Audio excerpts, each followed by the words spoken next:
bir sıkıntımız yok. Eğer ki dediğim gibi bir sorun olsaydı cihazda yazıcı hiçbir şekilde yazmazdı. Bunu da şöyle ispatlayabilirim. Buradaki kart arkadaşlar, bu soket tamamen yazıcıya gidiyor. Zaten benim transistörlerim de bu yolları takip edecek olursanız oraya bağlı.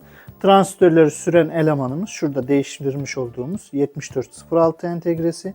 O da buraya geliyor. Transistörleri şöyle bir elimle yokladığımda oldukça serin çalıştığını söyleyebilirim. Bir problem yok arkadaşlar. Merkezi işlem birimi doğal olarak ısınıyor arkadaşlar. Çünkü eski bir bilgisayar. Nanometresi çok oldukça yüksek bir bilgisayar.